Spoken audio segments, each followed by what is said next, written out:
So we're going to talk about stress and sales. Sales, how important is sales? Every business that you see out there needs to have some kind of a sales strategy in helping people. Every business out there, or every person when communicating with people, if you're going to influence someone, that is sales.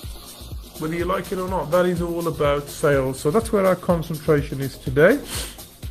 All right. So my question to you then, the other day, sometime in the past 2 weeks, it was somebody came to me and they says to me, "I'm really stressed." It's only a young person, but he said, "I'm really stressed,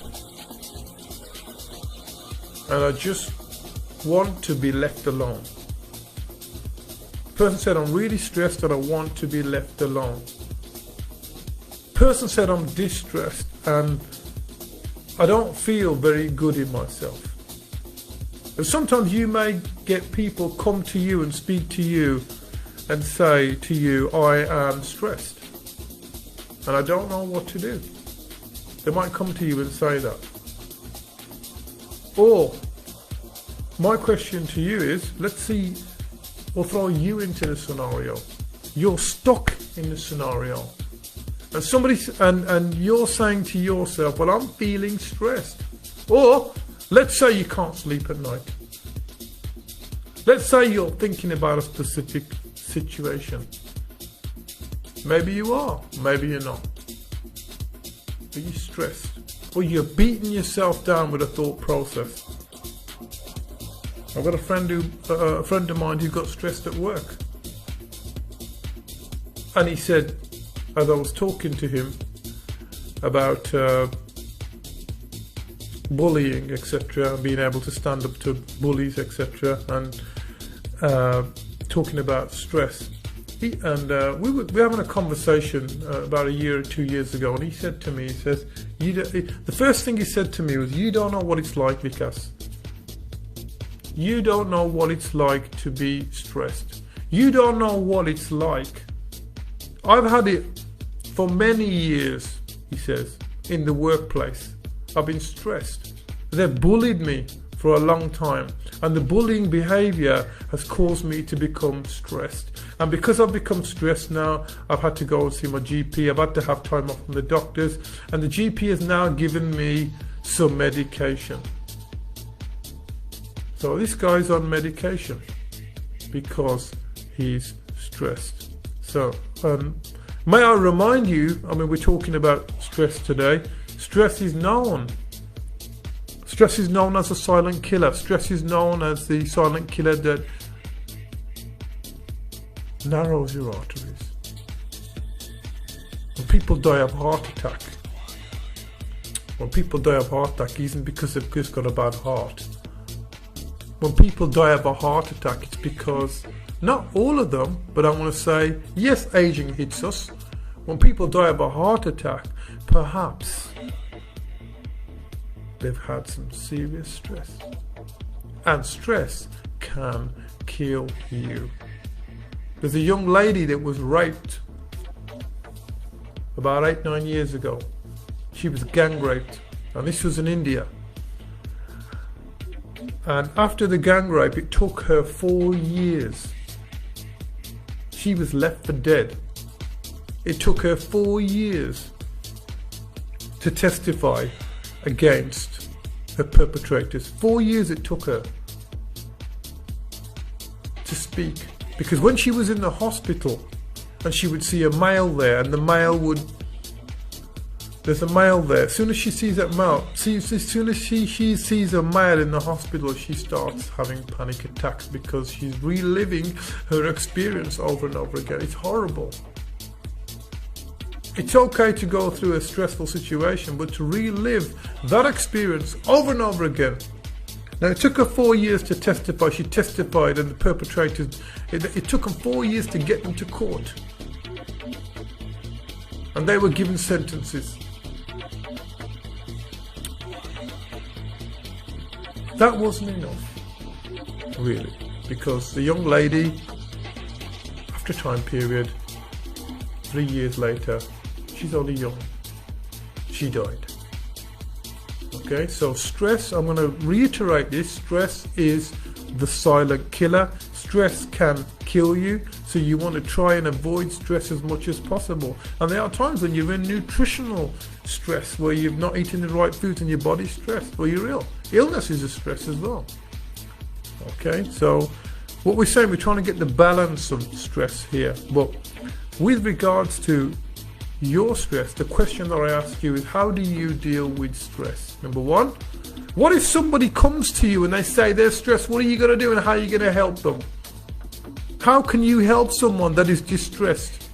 And I was doing a mental health course yesterday with a young man, and we did a role play.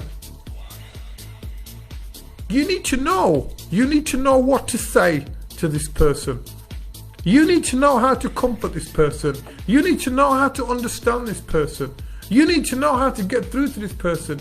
You need to be an approachable person. You need to be an approachable manager. You need to be aware that your actions, when speaking to that person who's got stress, how you are going to help them. Because that's what it's all about. You thinking about how you are going to help them. So my question to you is, how do you deal with stress? Number one. And number two, if somebody came to you, how would you help them? You see, it's easier when you're out of the situation, and you probably agree with me here. It's easier when you're out of the situation and you're talking to someone. You can handle it. But what about when you're in it? How do you deal with it? How do you deal with, and do you know those people out there that are harassing people? Do you know what impact your actions are having from your harassment upon other people? Although you might be thinking it's a joke, do you actually care or consider the words that you are using when communicating people? The language that you are using when communicating with people, how that language affects the person. Do you consider that? Are you a considerate person? So I'm hitting this from different angles. As I say, you might be at work and you go to your manager and your manager goes, yeah, okay, get on with your job now. Do you have a mental health culture at your workplace? Is it there within your workplace?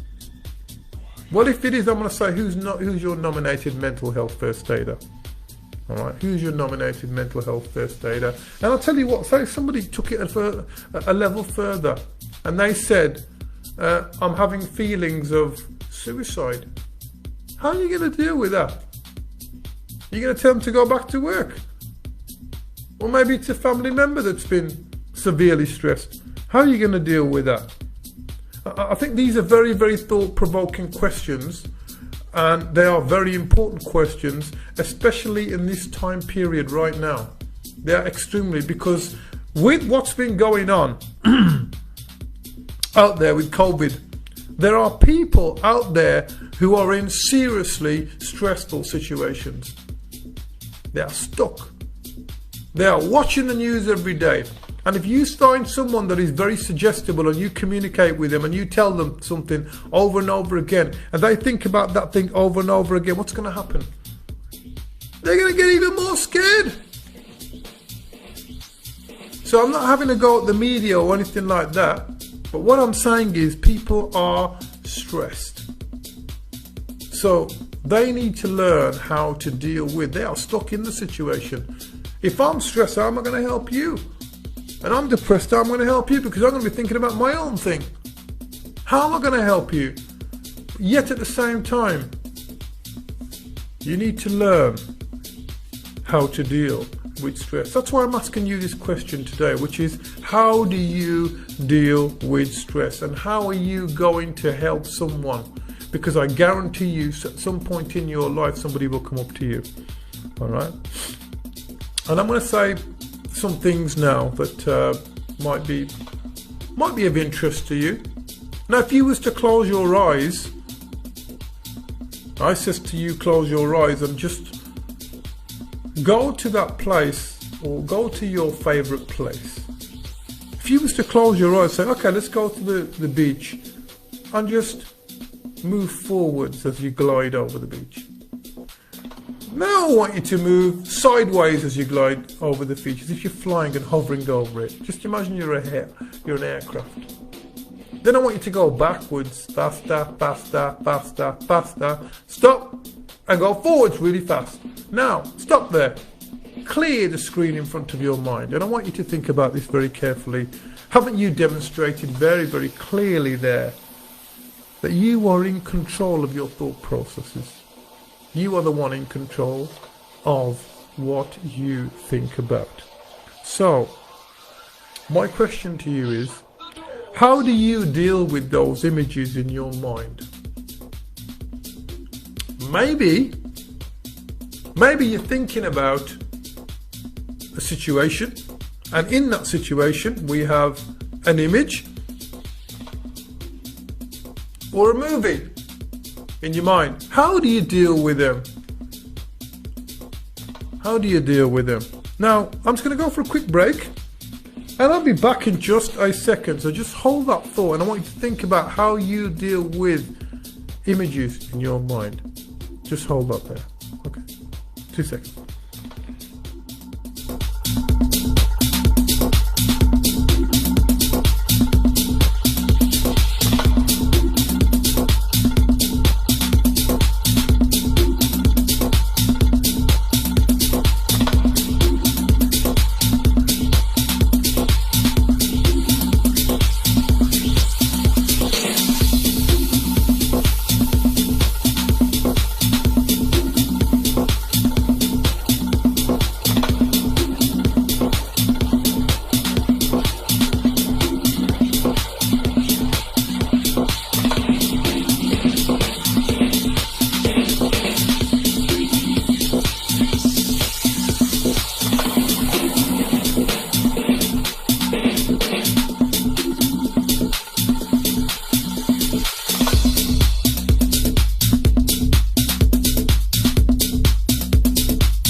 Let's come back on here now. Vikas Chopra, Training for Development and Employment. That's the program. That's what we're here today. That's what we're talking about. And I've been talking very briefly about stress. I've been talking about how we deal with stress, and I've been talking about how we help other people that may be suffering the effects of stress, and the reason why it is so important, and the potential hazardous dangers for people that are stressed, and also the fact that the time we're living in right now, and the importance of this time, and how we need to be supporting each other right now. Okay, so how do you deal with those images or pictures in your mind? How do you deal with those voices that you hear on the inside that tell you a lot of negative things? How do you deal with them? Because there's a voice inside you, and there's multiple voices inside you with multiple tones, and they tell you to do this, or they tell you to think about something specific, or they tell you to go to the toilet when you need to go to the toilet. They tell you to wake up when you need to wake up. How do you deal with those voices that tell you? You've got to give a talk and someone says to you, and the inside of the voice says, you can't do this. Or maybe you're in a situation and your internal voice is saying to you, you're not allowed to be happy. Maybe your internal voice is saying to you, you're not good enough. Maybe your internal voice is saying to you, I don't deserve this. Maybe your internal voice is saying to you, you deserve everything you get. Maybe your internal voice is saying that you need to suffer. You need to suffer. And you're not worthy of life. Maybe some kind of conversation is going on there. I'm not saying it is or it isn't, but there's an internal voice in us which tells us things. There's these pictures that we concentrate on and movies that we concentrate on. During the day we have millions of images that flicker through our mind. Millions. And we randomly select them. Sometimes we see something, it reminds us of something. That's just being able to bring up those images and movies. And if it's really distressful to us, what happens? But I'll tell you one thing, the image or the movie will be huge, it will be life-size, it will be crystal clear. And it will be telling you something negative. Alright? Maybe something you've experienced. And there's maybe some sounds in there. And the sounds of maybe you communicating to yourself at that specific moment, if you used to think about it. But those sounds, what do they tell you? Yeah, I remember when I was going to give it my first talk, and this was in 4 little students on my course, and I said to myself, I can't do this. But then another voice said to me, stop right there. Why have you done this training? You've got to do this. And another voice came laid over the top and says, get a grip of yourself. Now that was an empowering experience to me, a very powerful experience. And I gave a fantastic course. I was intimidated because there were 4 law students on the course, but I gave a great course. And it was all about manipulating my internal voice on the inside. Now at that time, the stronger part of me came out unconsciously. However, what could have happened is the weaker part of me could have come out. Yeah? But at that point, that's what happened. But what I want to say to you is you can summons these things. Alright, now how do these situations that you're seeing or voices that you're hearing, how are they making you feel? How are they making you feel? I want you to think about that, because when we go through stress, what happens? Our heart beats, bam, bam, bam, bam. We did say stress was a silent killer. Our heart beats, bam, bam, bam, bam, bam. And guess what happens? We get a feeling. Sometimes we get a bad feeling in the gut. Someone who's stressed all the time may develop ulcers. Yeah. And I've given you that other experience of that young lady that passed away. Bless her. Right. So how do they make you feel? Now, there are levels of stress. Yes, I agree. There are levels of stress. But with your stress that you have, how do you deal with that? All right. So, and how do you manage that situation? Now, what I want to do is I want to give you these 3 strategies, and I want to say to you, change the picture or image. Change the picture or image. Change it. Years ago, I was working on at a venue in town, and this big guy insulted me, and I was doing security there, and I took him out to the front door. I actually carried him out. He didn't think I could carry him. Back then I was quite big and I was a wrestler, so I could hold people pretty good. I was a boxer as well, but I was a wrestler as well. People didn't really know that. So I took him out, carried him out the venue. When we're at the venue, I stand on the front door. This guy keeps looking at me. he keeps looking at me and he keeps swearing at me. The more he sees my face because I've carried him out and embarrassed him, he's getting angrier and angrier and angrier. Now I'm becoming his focal point of anger. Have you ever had that where you see someone and you become really angry? Well, I became his focal point of anger. And then my colleague came up to me and said, Vikash, calls me Vikash. He says, Vikash, and this is Big Vicky came up to me and says, Vikash, I think you need to go inside. So, because every time he's seeing you, he's getting more angrier. So I became his focal point of anger every time he saw me. And sometimes with images in our mind or movies in our mind, every time we think of them, what happens? We go back there and they make us angry. Or they cause us upset. Or they cause us frustration. Or they give us some negative emotion. Or they make us really, really, really supercharged angry. Well, I'm not thinking of someone angry, by the way. And also, same with the sounds. Change the image. And I'm going to tell you how to do that as well. There's different ways you can do this. Change the sounds. People that have hurt you in the past, don't live there. It is not for you to live there. You don't live there. Come out of there. Why don't you live for now and live for the future and live for the present and live for your goals?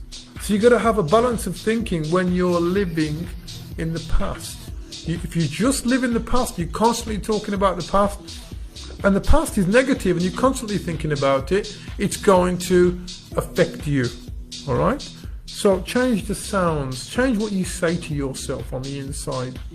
Start learning to develop a new language on the inside.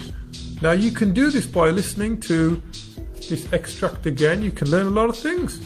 I'm going to say to you, go back and listen to some of the programs and develop yourself. Think about, because there's a lot of meat on the bone recently I've been putting on with this subject area. Change the feelings. You can learn to change the feelings that you have.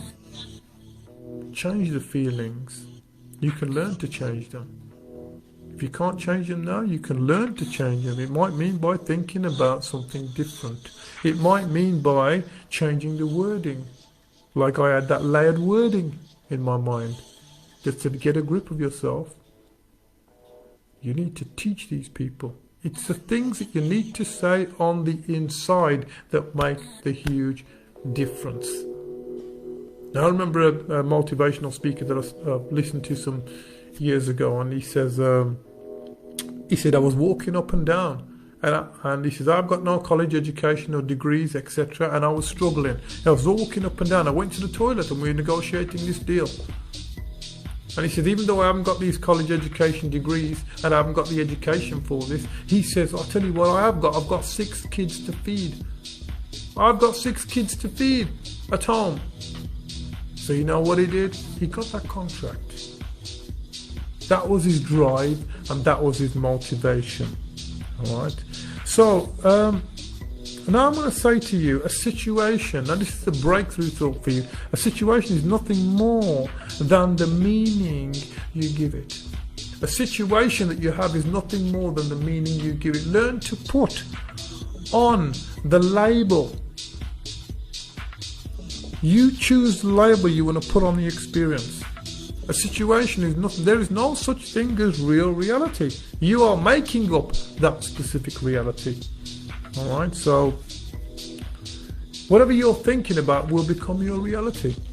Alright, it's the illusion of thinking and the way you're communicating. And some years ago, there was this famous hypnotherapist, his name was Milton Erickson, and 2 psychologists brought a young child to him. Now the young child was 7 years old. He kept sucking his thumb. And the hypnotist looked at the child and he says, do you know what your parents want me to do to you? And the child says, yeah. And he says, they want me to hypnotize you so that you stop sucking your thumb. That's what they want me to do to you. And he's looking down at the child. And the child says, okay, He says, but I don't believe in hypnotizing young boys 7 years old. I don't believe. Now, obviously, there's a big problem there because the child is sucking his thumb and the child's 7 years old. So there's a big problem there. He says, I don't believe, Milton Erickson says, I don't believe in hypnotizing children, 7-year-old children, and to stop them sucking their thumbs. Children that are 7 years old should be allowed to suck their thumbs all they want to. Now, this kid had been doing it a lot. There was a problem there. And the psychologists that had brought the child, who were the parents, to the hypnotist were wondering, what is going on here? So Milton Erickson said to the child, he said, I don't believe it that you should stop sucking your thumb. You should suck your thumb all you want to and carry on doing it. Don't stop. Your 7-year-old child should be able to do it all day long. However, if you were an 8-year-old young man, oh no, you would never suck your thumb, would you? You wouldn't suck your thumb. Oh no, no, no. Now, the child went away with the parents. And some weeks passed by, 2-3 weeks. Guess what happened? The child turned 8 years old. What did he stop doing? He stopped sucking his thumb. So in connection with learning to label your experience, in connection with learning to put the experiences into context, you can, and I want to say this, you can develop new meanings, new realities, and you can develop new strategies on how to deal with stress. Okay, because we are going back to that stress again, yeah? And we're talking about changing images in our mind, we're talking about changing the internal conversations in our mind, and we're talking about changing the feelings and influencing yourself. You have all the resources in your mind to deal with these things. That's what I want to say to you. All right, so quick question now. Are you an employer seeking development for your staff? If you are and you want free development, now we have made a pledge and we're teaming up with some people here. We made a pledge that we will give anybody 4 training programs for free online, and we will do these nationally. We don't care. All right, so we'll give you 4 training programs. We've made a pledge to do this during the COVID time period. It is my intention to help as many people as possible. I'm not charging for this. Okay, I'm not charging you anything for having any free training from us. Yeah, so I want you guys to get in touch with me. Yeah, I pledge to give anybody in the UK any free training that will help their personal development or help them get into work, if that is what is needed, because it's going to be difficult. It has been difficult. We don't know how the full impact of this COVID situation is going to have on work. People have been laid off work. People have already been contacting me. So I'm pledging to give. I'm pledging to give. And what I'm also going to say is we're going to very soon announce an ambassador for our organisation. I'm not going to do it just yet. We're going to announce it's going to come out soon. An ambassador for our organisation that is pushing and helping us to get this across, because we need other people to learn to develop. The greatest investment that you could ever do in your own life, Warren Buffett said it, and is to invest in yourself. And that means doing some sort of training or development, pushing yourself that little bit further. And when you go to interviews, you're normally asked about training and learning. How do you feel about it? Do you want to be trained, or do you want to learn something new? Well, when someone asks me that question, I always say to them, life is about constant and never-ending learning. All right? And it's not just about learning. Yes, when you learn something, you can learn it, but you need to be able to apply it.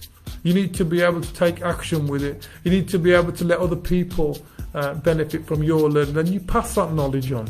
All right. So if you're an employer, we're here to help you, and we can give you that. All right. If you are unemployed or employed and you've been banging on doors, or even if you're working for an organization, it doesn't matter.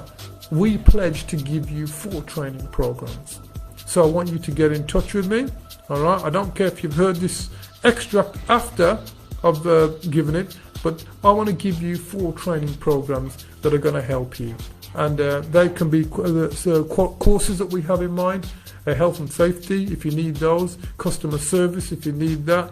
Maybe you want to develop yourself with some neuroscience and new ways of learning. Neuroscience, I paid £4,000 for my neuro-linguistic programming course, but I'll give it you for free. All right, so I want you to get in touch. Maybe you want to learn how to be a first aider or a mental health first aider. Maybe you want to develop people. I remember some time ago somebody said to me, I think I can be a very good counsellor. I like talking to people, you know. And it was one of my close family members that said that to me, and I said, okay, what are you doing? Why don't you do it? If you think you can help people and you think you can relate to people, why don't you do it? If you're good at helping people, why don't you do it? Why haven't you taken the step? See, if you've seen something that you could positively contribute to or positively help someone with, why aren't you doing it? What's preventing you? Are you too busy? Because I believe that you should go out there. If you see a cause, you should help that cause. Now for me, my pledge is anybody in the UK can come to me, anybody, and ask for personal development, and we will give them those qualifications. All right, anybody. So I'm pledging that now. If you want to come to me, that's down to you. Alternatively, I do realise that this just costs something. If you want to contribute something, I will leave that to you. If you want to contribute, I'm not going to ask you for money, but I will say, well, if you want to contribute to some of our work, then we will thoroughly appreciate it. If you're an employer that wants to contribute something, that's fine, you know, because we are trying to help people here. We're trying to support people here, and we're going to get this ambassador on board, and they're going to push things and speak to different organisations as well for us on how they are, because we want to help people. That is what we're all about, training for personal and professional development. My number is 07932604705. If you want to speak to me, feel free to. We have, and I'm trying to say to you, if you're interested in working in the care industry, we've got some care roles. Please contact me on 07932604705. If you're interested in working in care, we have some job roles available to you.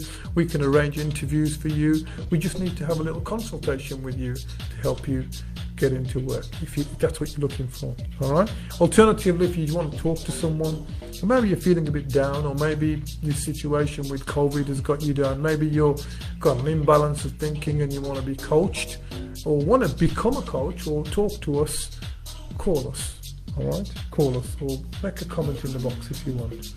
All right. So yeah. So. Okay, all right. Now these care roles are in Wolverhampton, so if you've got a car, that's fine. If you haven't, you're working with family members in their own homes. All right. So okay, now you can do our courses only now online.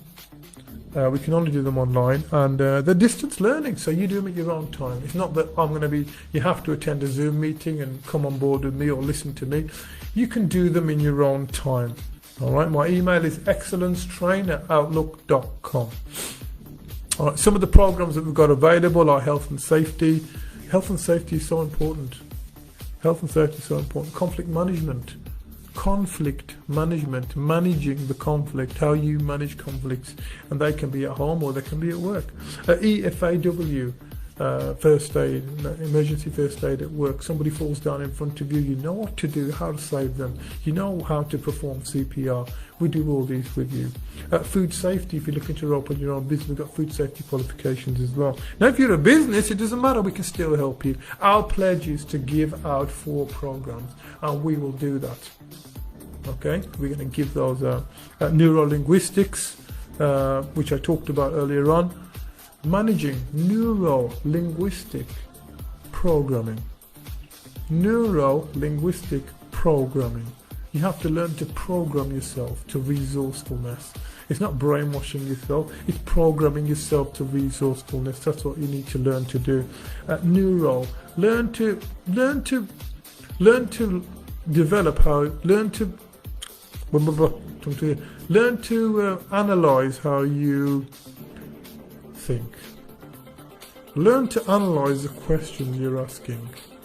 Learn to change some of those questions to make them more empowering. Neuroscience is extremely powerful. And then we have customer service. If you want to work in shops, etc., it's a blanket qualification. Fantastic. And then mental health first aid.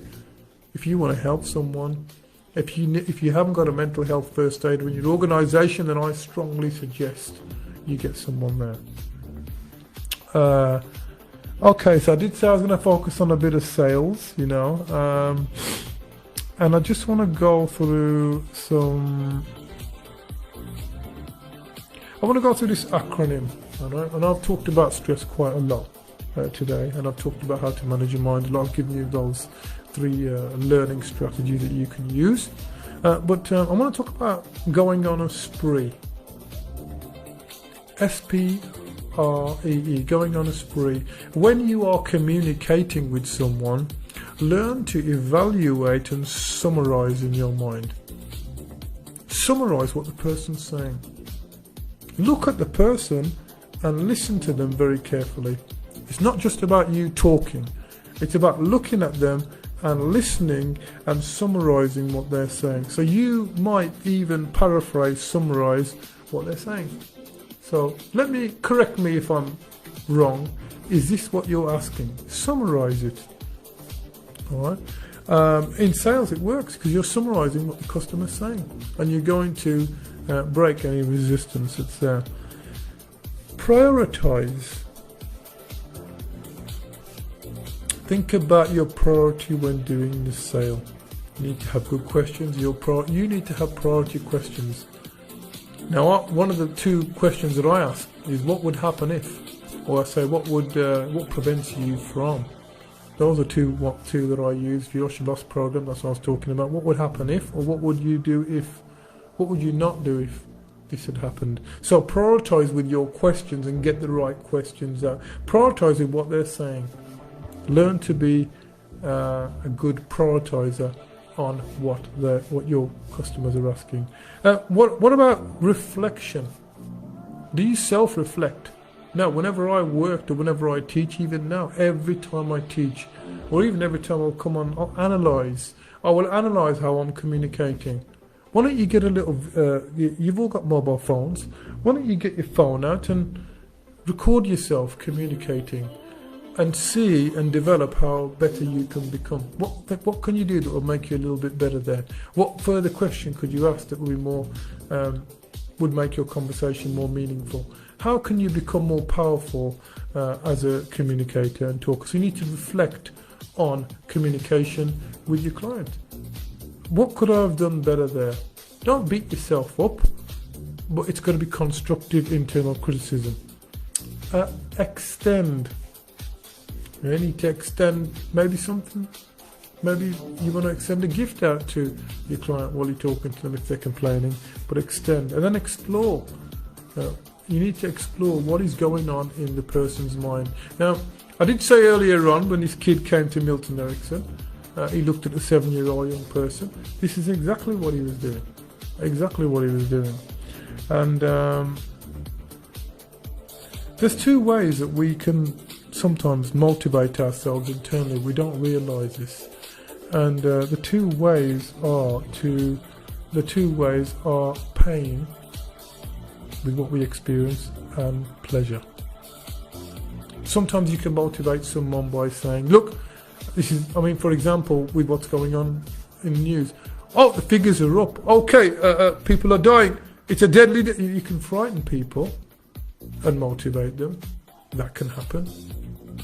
Or like Matt Hancock, who was saying, we all want to go on holiday And we're going to get people to be able to have that holiday by this summer by getting them all vaccinated. Now, you can drive people in two ways.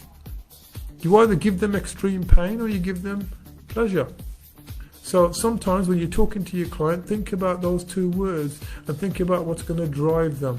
Some people are, as I said, they're driven by pain and some by pleasure. You need to work that out by your communication skills. Just imagine what it would be like to be on that beach. Just imagine, hot beach, fantastic temperature, a beer in your hand. I don't drink beer, by the way. Maybe some drink in your hand. You're away, you're enjoying yourself, you're happy, the weather's brilliant. Just imagine. All you've got to do is take that jab.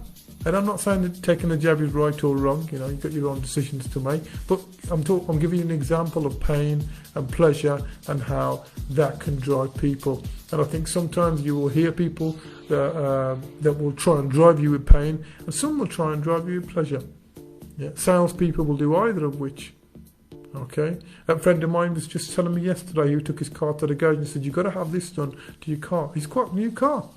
If you don't have this done to your car and you don't replace it with this specific engine oil, that car's going to break down on you. And the kid was frightened to death. But he's trying to con him into a job so that he could get £100 out of him. That's what was going on. All right, because he didn't need to have that specific engine oil. He did get the correct engine oil, but that was the situation. All right, so what I want to say is thank you very much for listening to me today. Thank you very much for tuning in if you've tuned in. I hope that if you've picked up any of the information, if you want to give me some feedback and talk to me, tell me that you'd like to see more of this or more of that. Communicate with me on what you want on the program. I'll happily put something together and communicate with you. I look forward to hearing from you very, very soon. I'll be back on Wednesday. And thank you very much for listening in. Goodbye. And I want to say God bless you. Thank you very, very much.